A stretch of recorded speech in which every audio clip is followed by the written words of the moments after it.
won. Indian fever. You can be more fun. You're the winner at every game. That's where the excitement begins. So catch Indian fever. Be a believer with the Cleveland Indians. Welcome to the November 14th Lake County Sentinel Podcast. I'm Tim Shirer, and we have a guest tonight, Justin Lada. Hi, Tim. Justin used to write for the Lake County Sentinel, and he now writes for Is it still Indians Baseball Insider? Technically, yeah. Yeah, I know they have like a lot of things they... 24. It's owned by 24/7 Sports and CBS. Yeah. Okay. So,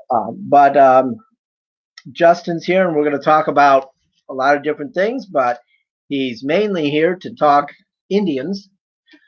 A lot of people will ask me questions about the Indians, and let's be honest, most of the time I find my Indians information out from Justin.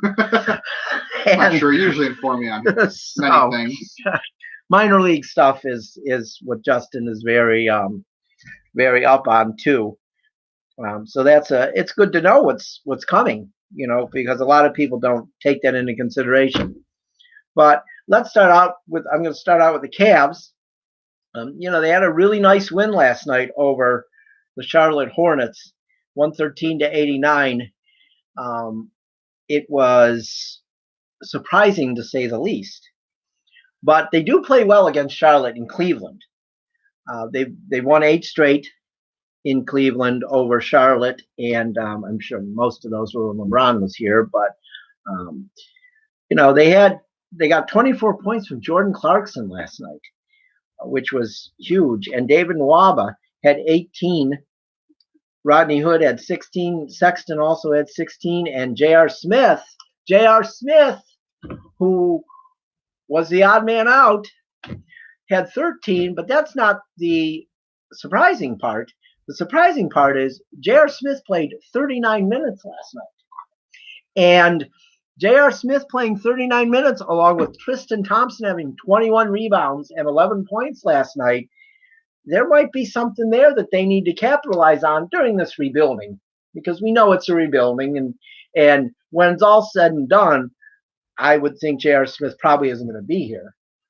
But I think Tristan Thompson will be, because I think that they like his veteran presence in the locker room from everything I'm hearing. He's a big voice in that locker room right now with a lot of the young guys, and they respect him. I think they respect him for the basketball things. I'm not sure the other stuff. Yeah. I'm not saying that they don't respect him for that. But some of the other stuff that he's done in the past year, and there's been some controversy. But I don't know a lot about the Kardashians. Yeah, you're asking the wrong person. But let me tell you something. What I do know, she does seem like the most normal of all of them. I mean, she had her kid in Cleveland, and and she seems to like it here. Yeah, she seems to. Yeah, it's like, wow.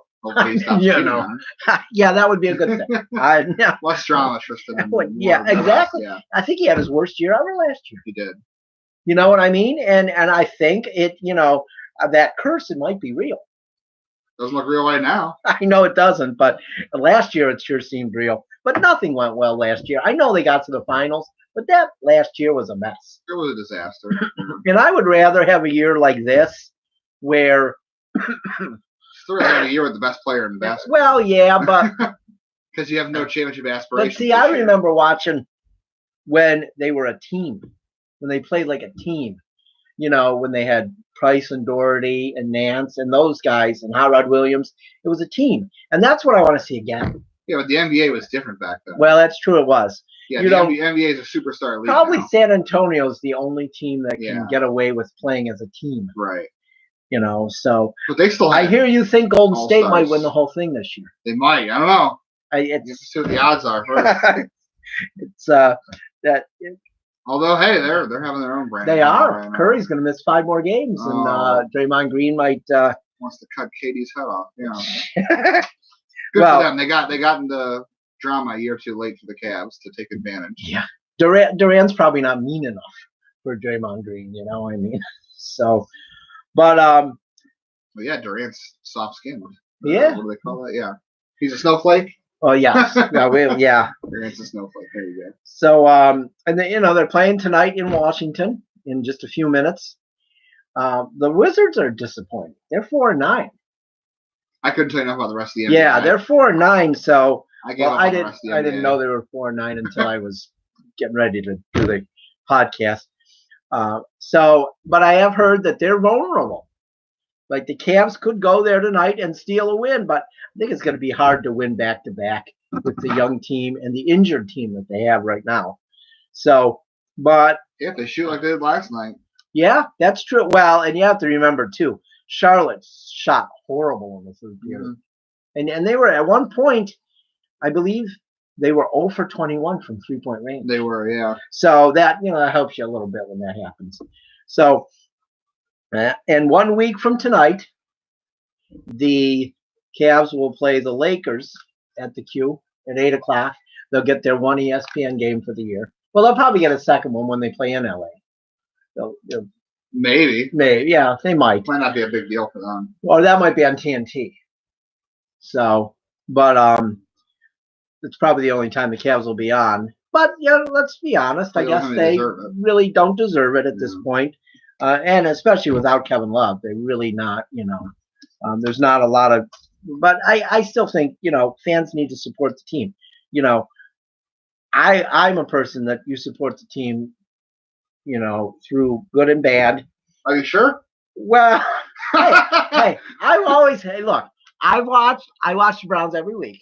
Yeah. Okay. So I watch them every week. I went to the San Diego game. That's true. On Christmas Eve. The only win for 2 years.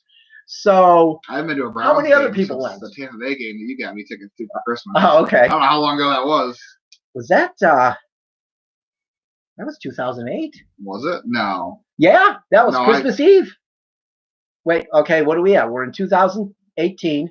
So 2014, they played here. 2000, was that 2006? No, no, I was out of high school by then. It had to be 2014. Was it 2004? Yeah. Was that the game Tommy and I went to too? Yeah, I had extra. Anyway, yeah. Okay, well, but that's how long since I've been. That's how long you've been. Well, and I don't mind going to a game. I just don't like to be accosted by a drunk. Well, you run that risk going to a Browns game. Yeah. Especially if you wear opposing gear. Yeah, well, yeah, it's true. Well, I had a guy when they played Tampa Bay in 2014. A guy say to me, "Oh, I remember this story. Yeah. Take off that horrible orange coat." And I was like, "Wait a minute, this Buccaneers orange is the same as the Browns orange." He was probably too drunk. Oh, he was. He was plastered. But you know what? I shouldn't say that because I'm a hater if I say that, if I point out the truth. And I've been called that by more than one person when it comes to the Browns. So that's how it goes. But you know what? I think I was more pessimistic about the Browns than you were. Through the last 3 years. Yeah. Since 2014, since they decided to bench Brian Hoyer for Johnny Manziel. Yeah. That was my jumping off point. That was unbelievable. I remember at that Tampa Bay game, Hoyer started that game, and people were chanting for Johnny Manziel during the game and saying, I love this. The fans behind me were saying, we're just sick of mediocre. I'm thinking, mediocre? Mediocre? You haven't sniffed mediocre for a whole season in decades. So don't tell me you're sick of mediocre. You don't even know what that is. They're still not mediocre now. Well, the funny thing is they were 7-4 after that game.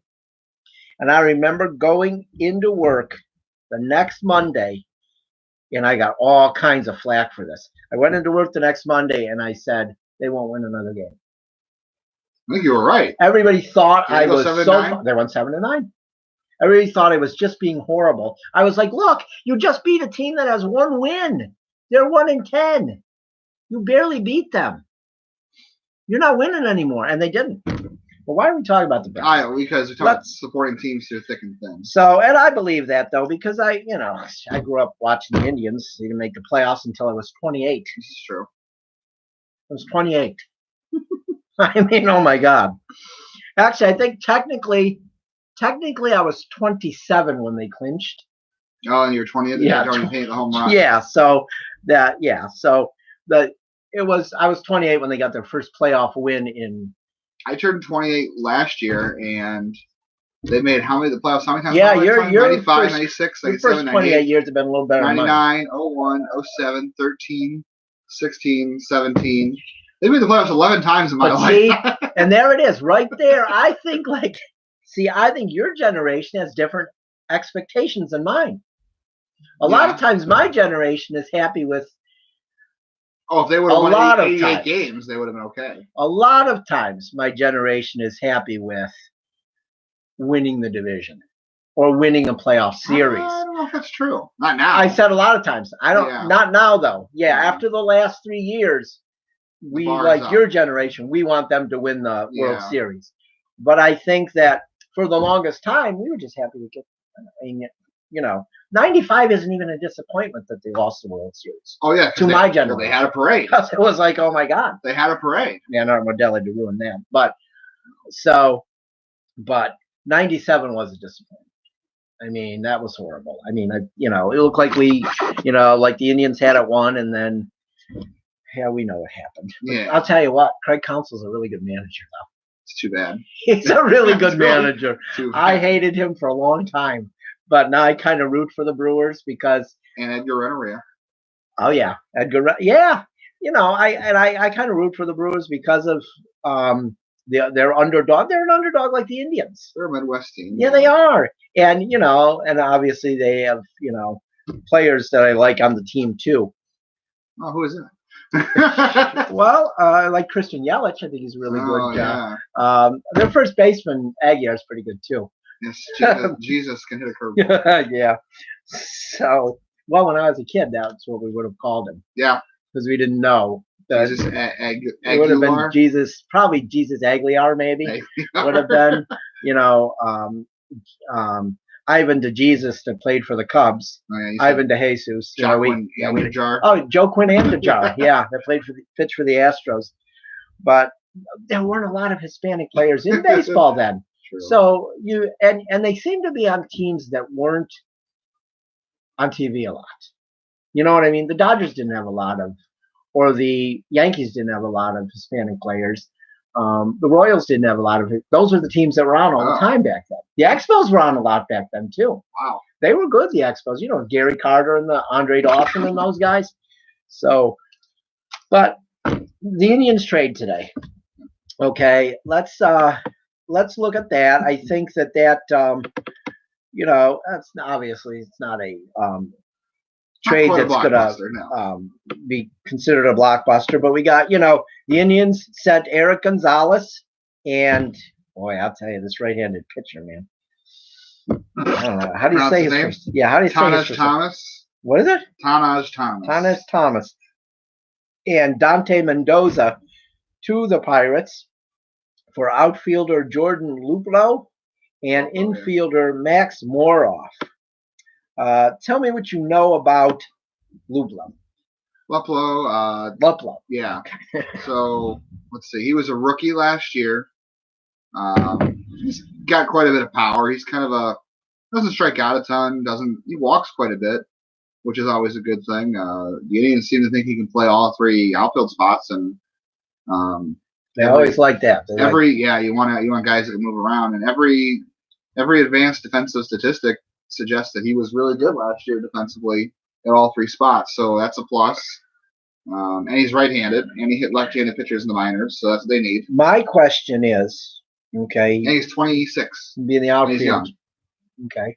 So if he plays left or right, when Zimmer's in center, we'll say, can he run away from Zimmer and not get run over by him or elbowed in the head? Well, the good news is he should be big enough to where if Zimmer tackles him, he might be able to survive. Okay. He's not big, but he's not small. He's not Greg Allen or Jose Ramirez Or Tyler Naquin. Yeah, he won't. Yeah, Nate or Zimmer won't pull him over. That's what I think it happened to Guy or two. Let's go on to Moroff now. And what do you know about him? Another young guy. He essentially looks like he's going to replace Gonzalez in the roster. He's spent the last 3 years in AAA. Yeah, he was up this year. He's been up and down. He's got a bit of power as well. He's a switch hitter, which is actually kind of nice. Gonzalez was right-handed, and Moroff gives you options later in the game. Like yeah, he's not as good of a right-handed hitter from what I've read. So that might limit. But aren't switch hitters almost always better from the left side? I think that's probably a generalization, but probably seems like it to me. It depends. I think each guy has different types of splits. That's why I never switch hit, because I couldn't hit from the left side. Could you hit from the right side? Not really. I walked. I couldn't hit. I walked. That's what I did. Couldn't run either. Yeah. But he plays second. He plays mostly second and third, and I think they said he can play some short. The utility guy is younger and replaces Gonzalez. He definitely has some power in the minors. He was probably a better hitter in the minors than Gonzalez was.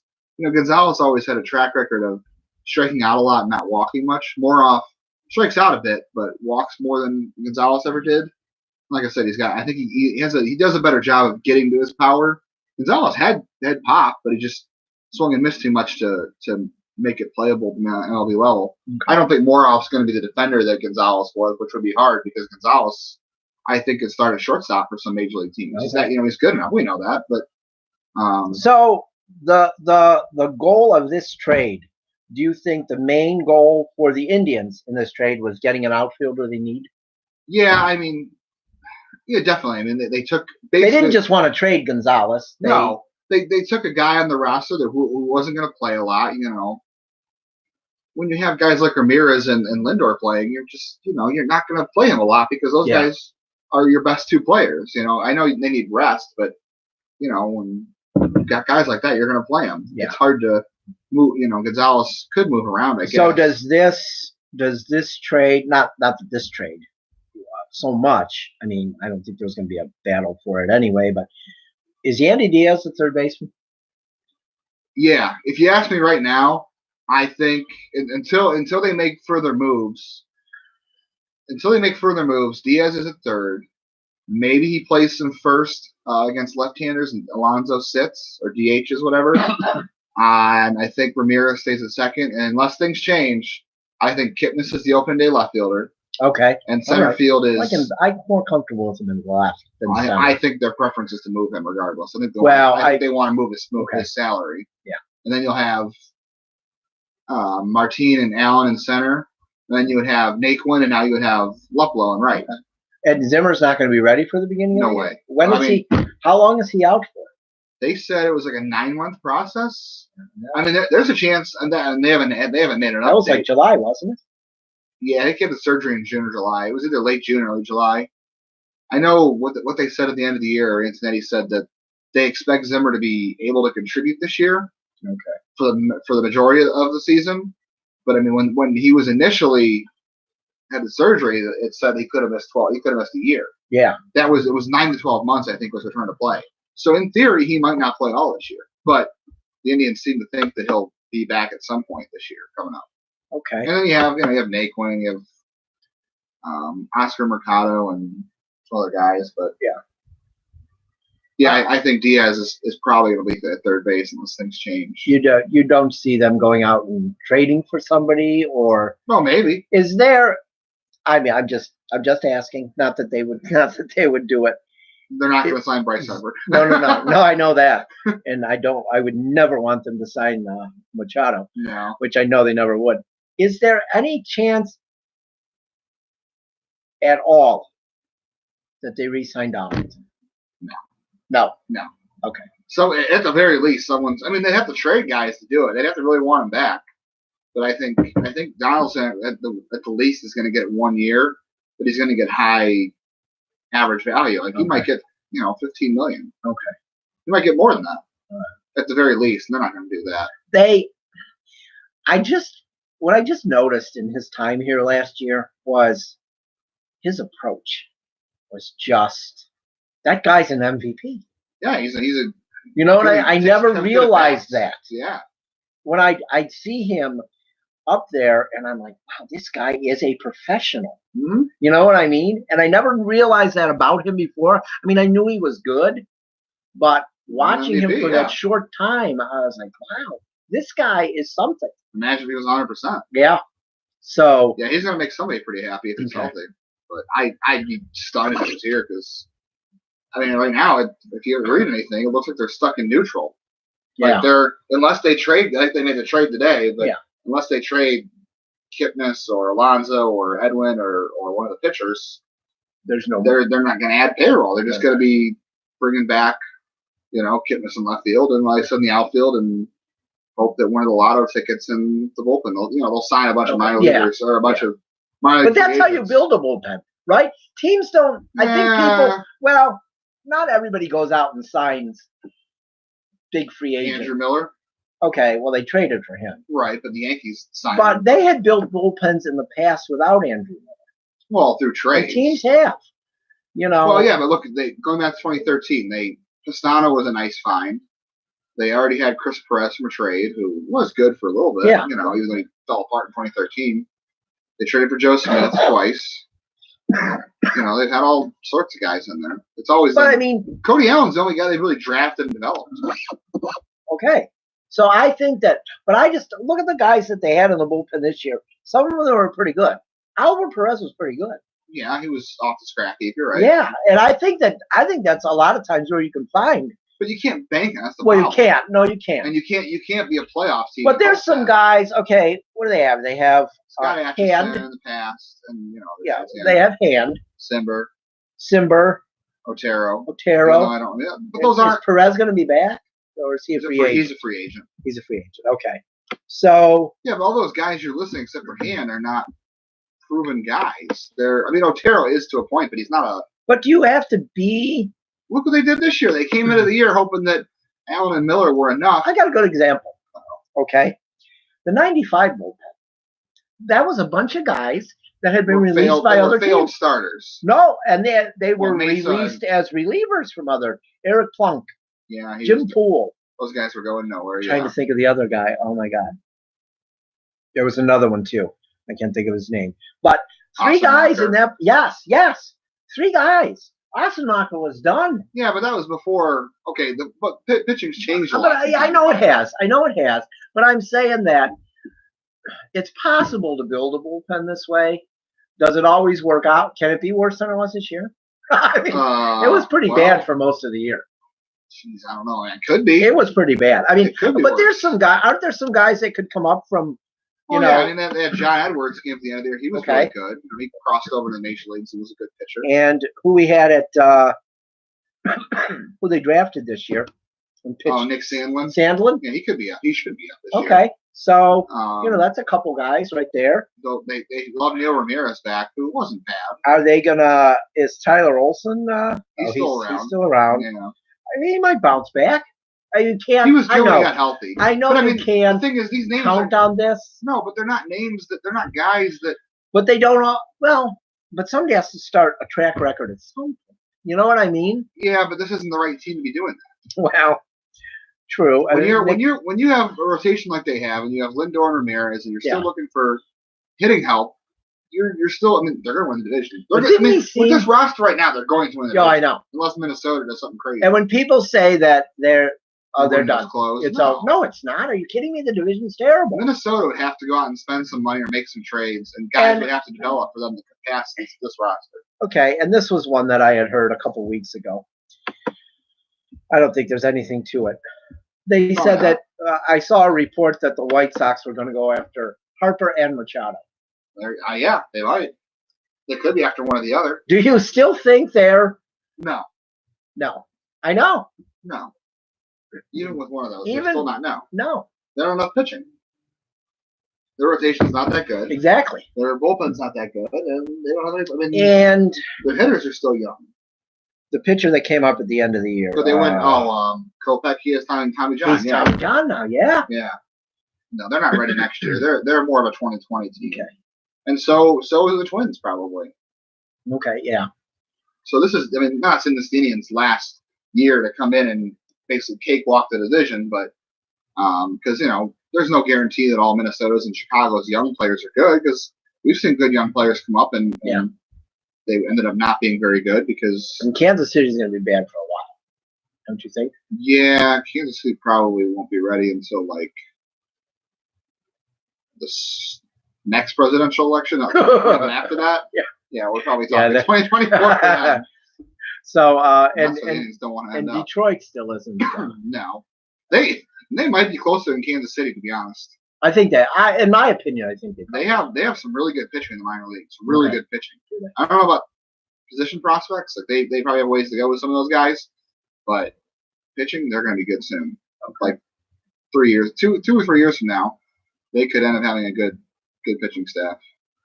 So the division, obviously, the division isn't very good, so they should have a good shot at, repeating. Well, that's the problem today with the roster they have right now. They can win 88 games and win the division. Yeah, but where do you go in the playoffs? Nowhere. Again, it's the same repeat unless they find new talent in the outfield or they got to figure out the bullpen too. Of course, the bullpen I'm still convinced is going to be a train wreck until they add some pieces. Okay. Now, tell me this. What do you think about this? Because so many people at the end of the year, the starters were good. The starters were the starters. They did what they've done the last several years. Okay. The bullpen was bad. Well, that's how bullpens are. They're volatile. Yeah, they are. But all these people, saying, fire Carl Willis.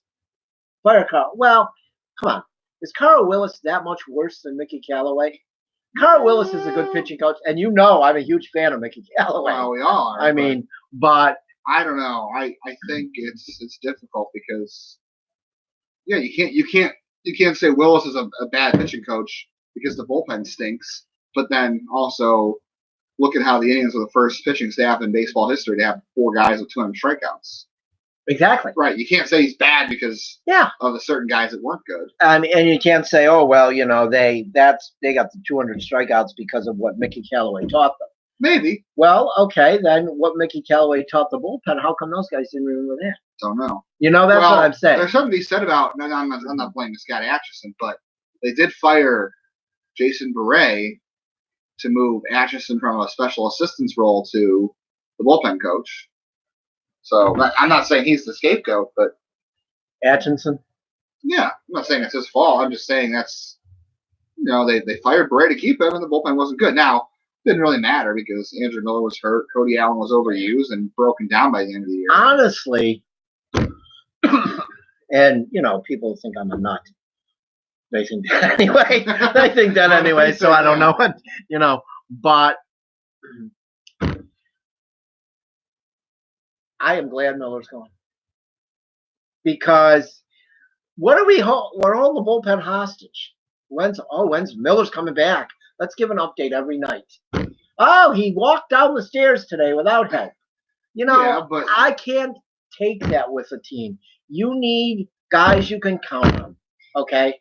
Count on 2016. Well, they did, and maybe they are the cause of his problem. That's definitely okay. Those are down, but. Move on. Well, they still have him under contract. They couldn't. Now they're moving on, but they couldn't then, and that was the problem. Oh no, I wasn't saying trade him or release him. I just was. It seemed like a soap opera. Well, I mean, couldn't if he was 100% healthy, he probably is still the best reliever in baseball. Injuries. I just don't know if he is anymore. Well, no, because the injury's taking the toll. Yeah. When healthy, and somebody has to, and you do lose it at some point. Yeah. Dennis Eckersley never lost it. Okay, he never did. Well, he probably could still be pitching if he was. He always healthy? Yeah, he always was. But think of the. He also was usage of his arm. Was he also throwing 96? And I think he threw harder as he got older. Maybe, but he probably didn't throw with Miller. But he had nasty stuff. Yeah, he did. I mean, he did. He's a Hall of Fame for a reason. But I mean, yeah. And that was the problem with last year. They traded for Han and Simber. Everyone, and myself included, thought that was going to fix the bullpen. But the problem was you couldn't fix that bullpen unless Andrew Miller was healthy and Cody Allen was healthy. And I think Allen was healthy. I think he just got overused. Where does he end up? Not Cleveland? No. Oh, I know that. Well, maybe. I don't know. Well, you know what? I think maybe he'll go somewhere where the fans don't hate him for no reason. Like Brian Shaw. Yeah, although Brian Shaw was a disaster in Colorado. Well, but you and I had talked about not signing, even though we liked Brian Shaw and we valued him. They didn't replace him. We knew, though, his role had to be replaced. Well, we knew his role had to be replaced, but we also knew that at some point he was going to lose it. Yeah. You can't you can't make that many appearances like 5 years in a row like he did. Leading baseball, yeah. Yes. So that was a good non-signing by them. It was, but not, we knew why it was a good non-signing, unlike a lot of people who are just like, yeah, he's horrible, let's get rid of him. And now they're going to think, well, Cody Allen finally broke before he got a chance to move on and get paid. Like, at least Shaw was good when he was here and he got a chance to get paid before he finally broke. Cody Allen might be broke. And I'm wondering if that's, that I feel bad for him for that. Because let's face it, we've seen it because, we cover minor league baseball. These guys, they don't make any money in the minor leagues. Oh, no. They play a long time in the minor leagues sometimes and don't make any money. So I don't begrudge any of them their first contract they can get after arbitration. Oh, yeah. And with Allen now, he may not get that. He may not get it. And I feel bad because I'd like him to get it. What gets me about baseball owners, though, Miller's going to get it. He will. He'll get another contract. Well, he's got a longer reputation. Well, he does. And he also was better than Cody. His Andrew Miller's best year was also way better than Cody Allen's best year. That's why. Well, that's true. He's definitely a difference maker. I wouldn't be surprised if Cody Allen comes back on a 1-year deal. Well, it wouldn't shock me. I wouldn't be against having him back. I wouldn't either. He can come in and find a way to. I had asked that question during the season. Who would you rather have, Miller or Allen back? And my answer was I'd rather have Allen back. And I think a lot of people were like, I'd rather have Miller back. Well, I'd rather have Allen back. You pay less. Yeah, and he doesn't have the injury history. Mm-hmm. I agree. No, I think you're right to a point that it's time to move on from Miller. Somebody might sign him and he might be good. He might figure it out being healthy, but it doesn't matter. The Indians can't take that risk because they can't. They can't lose on a contract. They can't miss. An article by Sports Illustrated yesterday or 2 days ago I saw on Twitter that it was an argument for all 30 teams to sign Bryce Harper. Of course, all 30 teams would want Bryce Harper. Well, yeah. Great. But they listed the Indians as one of 6 dark horse teams to sign him. But there was also a section in an article, like he had it labeled by breakdown and he had a goofy section for each one. The Indians were a dark horse.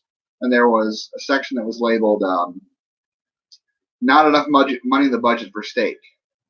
And I'm like, so how do the Indians not end up in that category? My joke was, the Indians are in the city chicken budget category right now, let alone steak. Something to be said for city chicken. So. Oh, I love city chicken. I like it more than steak. There's a reason. I do. Well, my mom wasn't. My mom was a great cook, but she didn't know how to cook steak. It was really, really hard to eat. So I don't like steak. Yeah. Well, but there's a reason why city chicken's cheaper than chicken. It's steak. Oh, yeah. So I don't know how the Indians wound up in the dark horse category and not enough money in the budget for steak because it ain't happening. But yeah, so they can't afford Andrew Miller, let alone Bryce Harper. Okay. Especially if Miller is not healthy. So since we're talking about that, I have the payroll from last year. And the Indians' payroll, they were 15th in baseball. Out of 30. Out of 30, yes. Right in the middle. Mm-hmm. They were just above the league average. Their payroll was $142,804,703. Okay.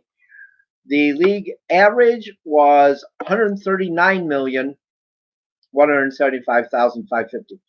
So the teams below the Indians, were teams like Detroit, who was horrible. Yeah. Okay. Atlanta, who won their division.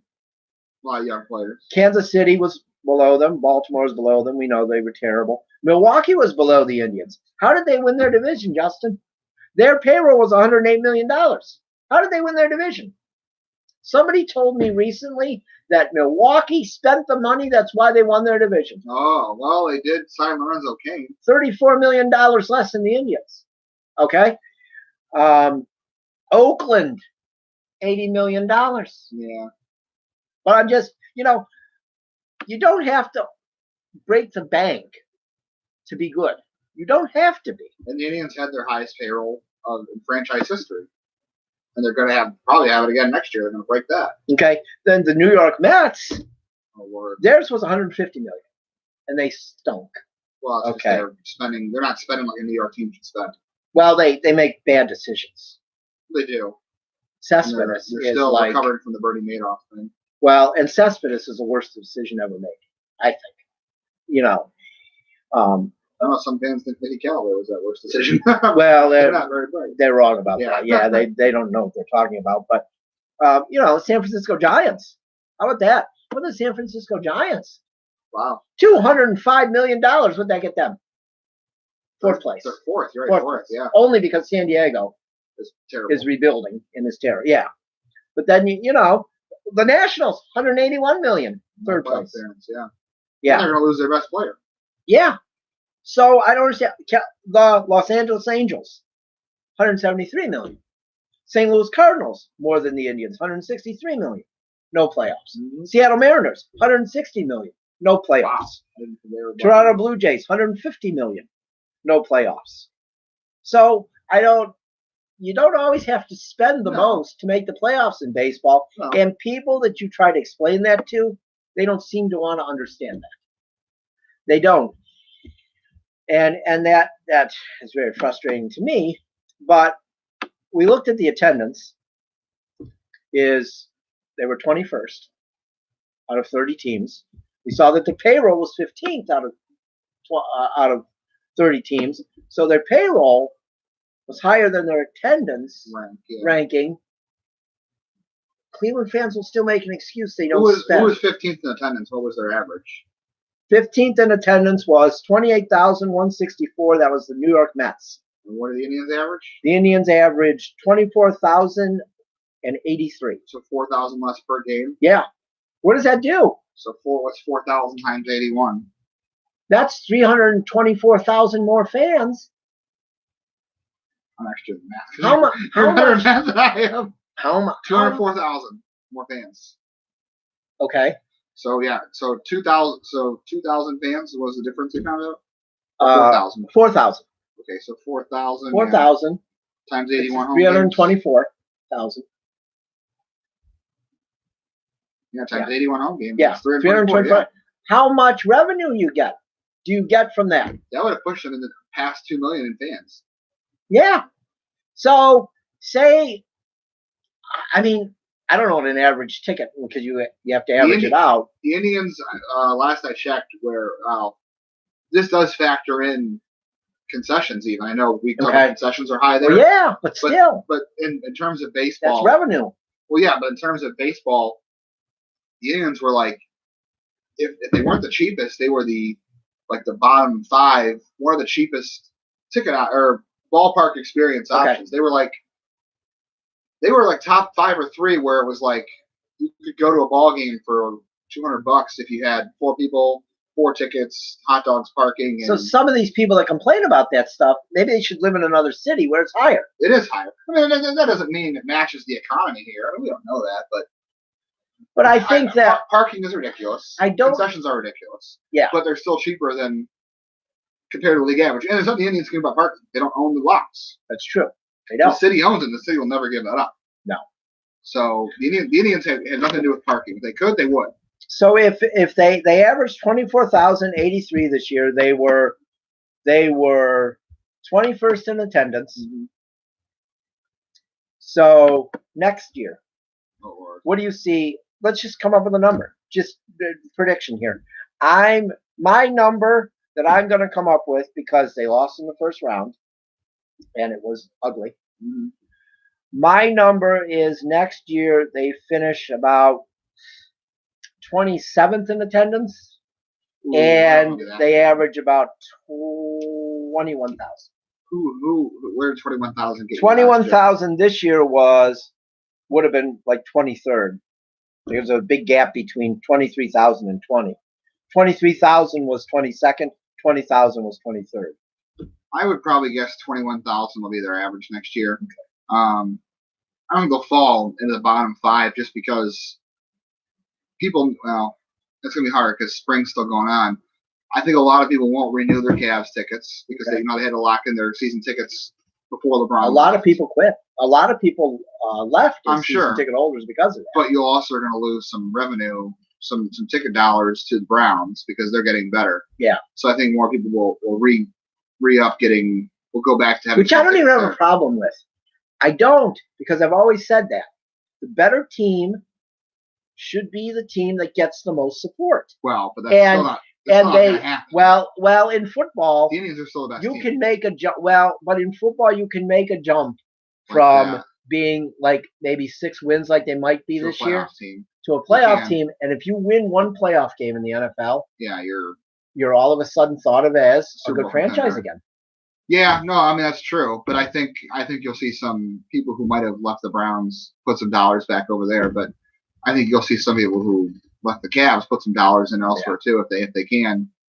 But I do think their average attendance is going to go down next year because they lost in the first round. Well, okay, now if they trade Kluber or Carrasco, even if it's a good baseball move, they're still going to lose. They take a hit. They will. Yeah, and they're going to count on making it up with being a better team and hopefully getting out of the first round again of the playoffs. So what does I listen to I watch MLB Network. They don't understand it. They don't understand why people in Cleveland don't support the team. Nobody does. They don't. Nobody outside of Cleveland can understand it. No. But Cleveland people seem to have a lot of excuses why they're not going to support the good baseball team, but they'll support a team that went 1-31. Well, I mean, how many times did we hear, when they spend money, we'll support the team, and they didn't. They didn't. But I will, have to acknowledge that the economy here isn't what it was back. But the economy's not bad on Sundays. Or the economy's not bad when you had LeBron James. True. I'm saying. No, you're right. Okay, and look, LeBron James is the best player in sport. It's hard to get to sell season tickets because, even basketball only has 81 and it's indoors, and the Browns are Sunday at 1:00 8 times a year. Even though they make you pay the extra money to go to. True, and I know the season ticket base for the Indians is a lot less than it was in the 90s. It's never going to be that way again. Yeah, it might have been 21,000 a game. The season ticket base. Well, yeah, I mean you don't sell 455 games without having half the stadium full of season ticket holders. Yeah. But I think if the Indians could average 30,000, 30 might be an unrealistic number. What do they average this year? 28? 24. I think if they can get to 28, they would be fine. I really do. They just need to be middle of the pack attendance-wise. That's all I need. Yeah. But they can't seem to get there. No, I mean I don't know if they're going to. But why? Okay, so we've talked about this many times. You and I know they're never going to be. So 30,000 a game average. These people who talk a lot about we don't go because of this or that, or we don't go because, and we've heard it a million times. Well, no, people still bring that up. We don't. I know they do because they have no real excuse. So they still bring that up, even though we got Michael Brantley, who was one of our best players in the last 10 years. Yeah. So that doesn't matter. The Victor Martinez that didn't work out, and Masterson was helping get to a playoff game. I think that but he really wasn't. No. He was on and off. One year would be good. And it's the same argument it's always been. People are like, "There's 81 games. I can go tomorrow. I can go next week." But that's always the biggest argument is the cheap Dolans. It is. Oh yeah, they're cheap. Which is cheap. We know is not true. If you look at the numbers, we know it isn't true. It's not. No. It's absolutely not true. They spend. You probably, if we did a study on it, I would bet a lot of money that they spend a higher percentage of their revenue than the New York Yankees and Boston Red Sox. Think of the revenue those two get from NESN and Yes. They get over $1 billion a year, don't they? It's a huge amount of money. Yeah, maybe. I don't know. The Indians don't get that. Okay, percentage-wise, maybe. I mean, it also depends on taxes, too. Through taxes. I think that the Yankees and Red Sox wanted to be. Said exactly. No team. If the Dolans sold this team tonight, we woke up tomorrow morning and found out the Dolans sold the team. A lot of dumb people would be happy. Would the attendance be higher next year? No, it wouldn't. No. Because I feel like those people who say that all the time, it's a bunch of talk. Mm-hmm. They wouldn't go and spend money if the Dolans. That's the thing. Like, okay, people want Dan Gilbert to buy the Indians. Okay, first of all, ignoring the fact that Dan Gilbert bought a team where the best player in freaking basketball history happened to be born 45 minutes away from the arena is a whole different story. He fell, backwards into that. Well, and I don't want to rip the Cavs, but without LeBron James, how successful of an owner has Dan Gilbert been? Pitiful. Exactly. Right. That's the point. Yes. So, and it's a different sport. I mean, everyone's like, well, if we had Dan Gilbert's money, okay. The Cavaliers did operate in the red a couple times, if we think. The other won the championship. Right. Okay. In baseball, I don't think he's going to do that. Probably not. Like, okay, and people. It's a different story. And the revenues are different. When you have LeBron James, your revenues are going to be great. Mm-hmm. When you have same with Mike Trout, the Indians don't have Mike Trout. If they did, they don't. Yeah, maybe it's better. That's why they drew in the '90s, because they had a lot of stars. But okay, the Richard Jacobs. People think I'd imagine if you ask everybody alive today that they would say he's the best owner in Indians history. Would you agree? Was in my lifetime. Okay. Yeah. Right. If you were everybody. Vernon Stouffer was pretty good. Oh. You can tell me all about that. I don't even remember. Everybody would agree that Richard Jacobs is the best Indians owner in the last 50 years. The Dolans are not doing anything different than Jacobs did. No. The Dolans are operating on a payroll that matches the revenue. It just so happened that Jacobs had more revenue to work with because the ballpark was new, the economy was good, the Browns were gone, the Indians had a really good team, and salaries were not skyrocketing in baseball yet at the time. And I was told by an owner of a local team who knew Jacobs pretty well that excuse me, and he knows the Dolans, and he told me that Jacobs was much more of a penny pincher than the Dolans. Mm-hmm. Much more of a penny pincher. They always operated with what they had. And that's why he sold the team when he did. Because he realized, knew it was he was at the top. Right. And the Dolans are spending more now. I don't know if they have you have to compare the inflation and revenue dollars and try to equate it to what it would equal 95 to today. But I mean, the value of having a new ballpark isn't there, and the Browns aren't gone, and the team's still good. It's just again, the Dolans are not. They're not going to operate in the red. No, none of these baseball teams want to operate. No, they're all run like a business. Some better than others, and some teams do operate in the red because they make dumb decisions, and they're trying to win. So they might do what Gilbert did, where they operate in the red for a year. But the Indians are just never going to do that. And then no sports owner does. They own it to make money. They do.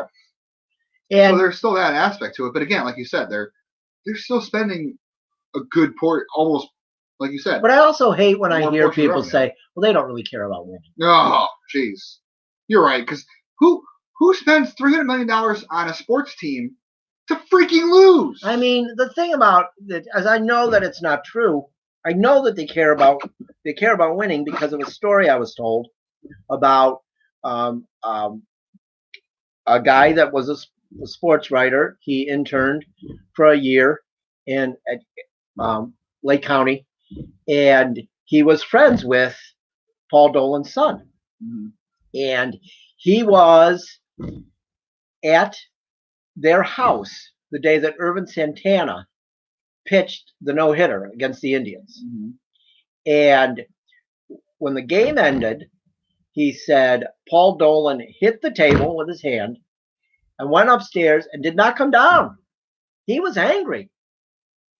This is an owner that doesn't care They all care about winning. No, I mean, They care about winning. Nobody spends that money to have their team lose because losing is not profitable. And let's face it, this is another thing.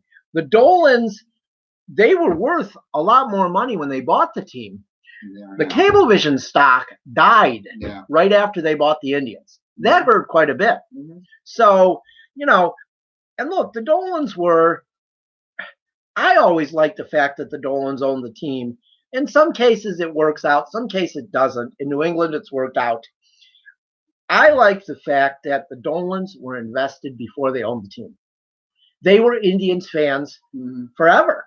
Mm-hmm. They grew up here. They love the team. Yeah. So these are guys that are going to want to do the right thing. Just like Robert Kraft in New England. They love the Patriots. And they save the Patriots, basically. Mm-hmm. Wow. I like owners like that. Or not, I'd rather have an owner like that than an owner like Ted Stepien that just bought it because he thought he was the smartest guy in the world and he was the worst owner that ever lived. Mm-hmm. There's a rule named after him. Yeah. Not a good one. Exactly. So I think the Dolans get an unfair rap. Yeah, I mean, they're not perfect. No, they're not. But they do the opposite. They're too loyal sometimes. That's my biggest argument. Well, the whole organization could be accused of that, sure. Yeah. But I mean, they're not the Browns and the Cavs from the respect they don't get involved with what goes on in the field. They just sign the check and they let people do their jobs. That's it. That's if they're not going to spend, if you're not going to, and they hire good people. I mean, they really do. That's why if you look around baseball, okay, Toronto had, and now you could say what you want about Shirer and Atkins, but Toronto hired people that used to work here. Minnesota, Arizona, Milwaukee, right? Milwaukee all have ex-Indians front office people in their front office. Pittsburgh too. Doesn't Houston have some guys? Maybe not. I don't think no. Maybe okay. But at least those couple do have ex-Indians. But Pittsburgh was rebuilt by, Neil Huntington. He got the job. He was the assistant GM. Yeah. And Jared Falvey in Minnesota, Mike Hayes in Arizona. I know they're not, that great, but David Stearns in Milwaukee was here. I mean, yeah. So they do it. They have a good organization, and that's another thing. People I don't think they understand that. I talked to a lot of scouts during the season, and one thing I always hear, yes, people want to work. Cleveland is a great organization. It's a class organization. Right. They want to work here because they know it's going to further their career. Yeah. But when you have enough of those people, you can make enough good decisions and evaluations to be a good team, and that's what they've done. I mean, the money is the money. Again, I think if without knowing, I don't know, some people want to claim the all baseball owners have more money than they let on. Maybe that's true. I think some of them are starting to save up for a strike. I think some are. Yeah. I think some are starting to close. I feel like it's coming. Yeah, I think some of them are closing the coffers because they know there's going to be a labor dispute coming up, which is, I think that's part of why last year's free agent class didn't get as much money. So I think teams are really starting. I think he's the worst commissioner. He's the worst commissioner in my lifetime. It's hard to get worse than Bud Selig, isn't it? It's pretty bad. I never thought that's pretty bad. that somebody would be worse than Bud Selig. He's worse than Bud Selig. He is. Rob Manfred is a joke. Is he worse than Roger Goodell? Is he worse than Gary Bettman? I think NHL fans, they really hate Gary Bettman. They do. He gets booed everywhere he goes. I've never heard anyone say anything positive about Gary Bettman. But when it hit me that Rob Manfred he doesn't know anything about baseball. He knows nothing about baseball. Yes. He's a labor lawyer. Yeah. Well, he's going to have the worst strike ever. Yeah, he is. Okay. Agreed. But they might avoid it because there's so much money involved, but it's going to be ugly. When I knew that he knew nothing about baseball was his first year as commissioner. I don't know, was it 2016? Maybe. And No, it was before that. I think it was like 14. Okay, well, whatever year it was, he was on Intentional Talk on MLB Network. Yeah. And the entire interview talked about every other sport but baseball. I was like, are we going to talk about the sports you're the commissioner over now? And they didn't. He talked about NFL training camp was opening. Who was he? He was a Patriots fan growing up. No, of course. He talked about lacrosse. He played lacrosse growing up. They talked about golf. Him and Kevin Millar went golfing. Oh, good. Yeah. Did not talk about baseball at all. That's what baseball guys do. Yeah. It's like, but it was like, aren't you there to promote your sport? And that's one thing we know baseball does a horrible job. Of course. And then he blamed Mike Trout last year for not being able to be marketable. But so yeah, I mean, I think I don't know how to feel about some of the owners' money situation. But like you said, I wouldn't bet a lot on it, but I'd be willing to bet a good amount that, you know, dollar for dollar, percentage-wise, the Dolans do spend more of their revenue than maybe some other teams do. I mean, if you look at it, market size and here's the other thing too: the Indians have this crazy TV deal that looks really good, but the problem is Tampa Bay's TV deal now is bigger than theirs. Yeah, that's how you think about that. That's how Tampa Bay survives. Yeah, because what did they average this year? They averaged nothing. 14,258. Yeah. How about? I love this. On opening day, Derek Jeter is on the game. I don't know if it's on ESPN or MLB Network. He's in the booth. They're at the Marlins game, and he's talking about how the media has distorted it. The people of Miami are behind their plan. Really, Derek? That's why you drew 10,013 fans per game this year? Oh my gosh! And they're the first team in like 20 years to draw under 1 million. And I don't know, they haven't announced the NL MVP yet, but if Christian Yelich wins, they'll be the first team to trade back-to-back MVPs in like something like 40 or 50 years. And he's probably going to win. He should. I would really be surprised if he doesn't win. He should, yeah. So, but I don't know. I could the Dolans spend more? I'd like to see them maybe try to commit some more money, but I think their leap of faith that the attendance was going to continue to spike in this run was spent on the Encarnacion deal. Yeah. And the attendance didn't really follow with that. Because remember, they built in incentive clauses into his contract. They did. That were based on attendance. He got it in 2017, but he didn't get it this year because the attendance fell. That's the crazy thing. You have a team that won 102 games and had a 22-game winning streak in 2017, and the attendance fell the next year. Yeah. It fell.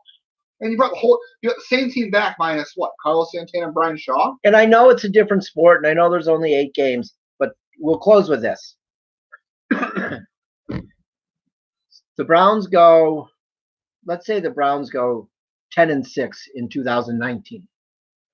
Okay. They're gonna sell every. Get knocked out in the first round of the playoffs. Does their attendance go down the next year?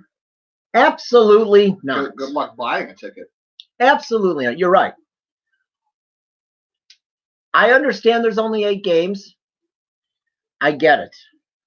But I still feel like people are hypocrites because they make any excuse they can for the Indians. But there's always an excuse in the positive way for the Browns. I think it's a generational thing too, though. Like you said before, you were 20 when the Indians went to the playoffs for the first time. And you're obviously an anomaly because you're more of an Indians fan than a Browns fan. But like I've known people at my work who are diehard Browns fans because they grew up with your Indians, but they grew up with Bernie Kosar and Brian Sipe. Yeah. So they have those memories. I think that's where a lot of the generation lies with that. I think more young. Well, I don't know. I'd like to get a look at the Indians' demographics as far as who's going to games. I think it's people your age. I think it's and younger. I think so. I don't think people my age go anymore. I agree. I just don't think they do. But I think most of them are Browns honks. Thank you for being on tonight. Oh, we are. Time. Yeah, it was great. There's not. Politics. We didn't get to 2 topics. I know. Two nights in a row I haven't got to politics, but that's okay, I think. So, but thanks a lot for being here, and hopefully we'll have you on again, and we can talk more Indians and Browns and Cavs. But sure. Indians are with you and I. That's what it is. Easy way to go. So that's that's our show for tonight, and we'll be back on tomorrow night for our half-hour broadcast on Thursday nights. And until then, I'm Tim Shirer, and we'll talk to you.